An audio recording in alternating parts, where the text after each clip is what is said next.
Hello and welcome back. My name is Gigi. We are making something cool today. It's going to be a DNA strand tree of life. Saw it on a t-shirt, had to replicate it. If I can figure out where the t-shirt is sold, I will let you guys know. I just saw a picture of it in passing one time, and I was like, I like that. So I decided to make it on a nail, and gotta say, love how it turned out. So what we're going to start with is our DNA strand.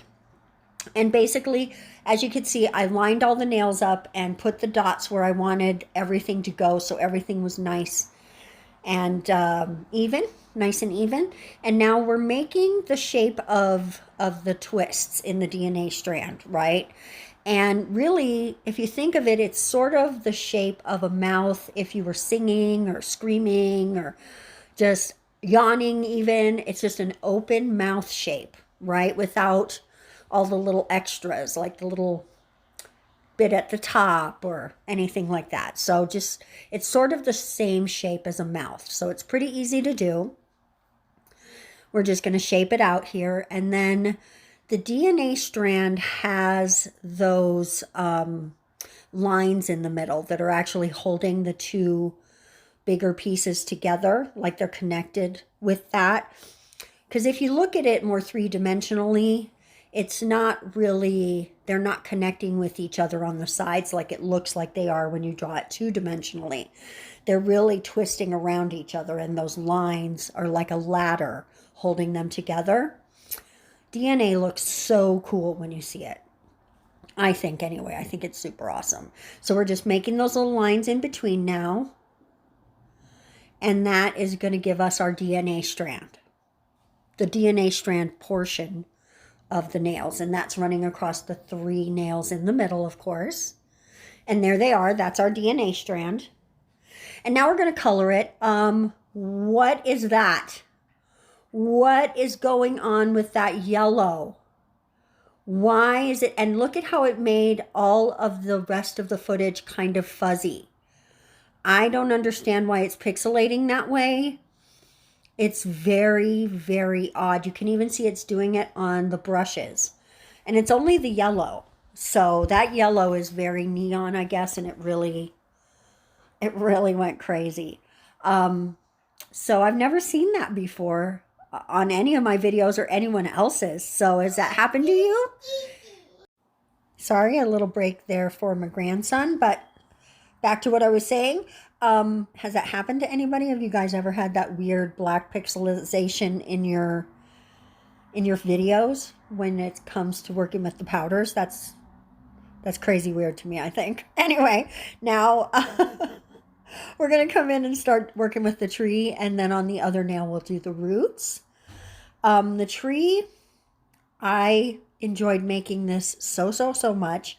I think as you come from that place where it joins at the edge there and come out, it almost looks at first like you're making a heart, which gives me so many cool ideas. And I think I've got some stuff in my head I want to accomplish in the next few videos. We'll see what I can come up with. But also it looks like antlers, right? Like beautiful antlers on a big, beautiful deer, a big, beautiful buck. So, that also made me feel inspired. I'm not sure how well I could draw a deer, but I sure could probably draw the antlers, right? But it also kind of to me looks like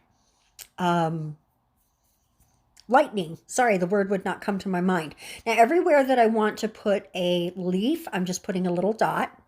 And we're not fully leafing out the tree. We're just doing a few, and we're going to make them in little diamond shapes. Because I think that's a cute leaf shape. No rhyme or reason. I like that shape. I think it looks really good. You could totally put less leaves on and just make them a little bigger and get a similar effect. I just thought at the end of each branch I would put one, and it would look really good, and I think it does.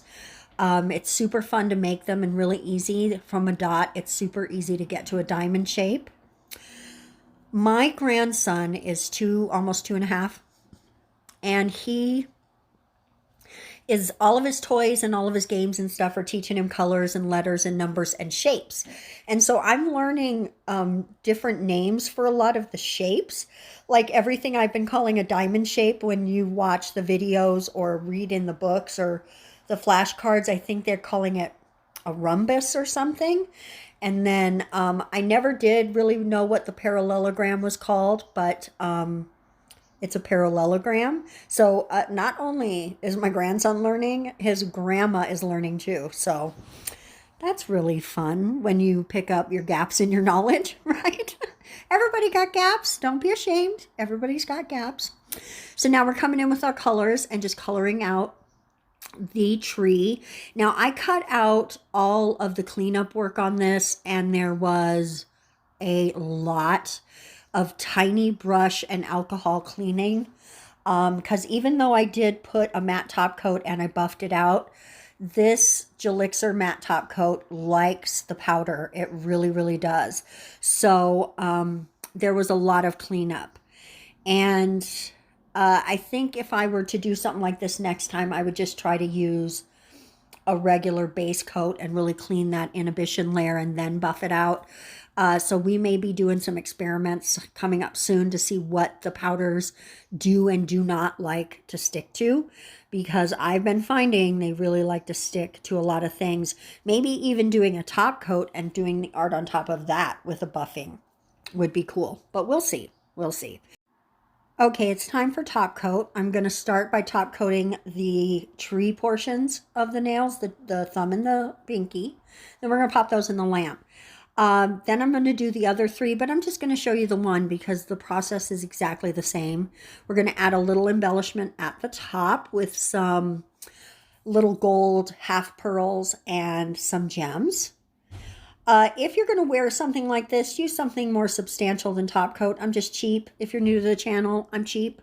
I don't want to waste my gem juice. So I'm just going to throw these into the top coat, but that would not last if you're wearing these. So make sure you use something stronger. But I like the back and forth between the white and the gold. I think it looks real pretty with this set and with this pink color. And here we are with the finished set, you guys. Let me know what you think of it in the comment section below. If I'm being honest, this is one of my favorite sets that I've done in a long time. I really love this. I feel like some of my creativity is returning, and I'm excited about that. Guys, let me know what you think about this set and what you'd like to see on the channel in the future. Don't forget, as soon as we hit 500 subs, it's an awesome giveaway. We're going to see you next week. Mwah! Bye-bye.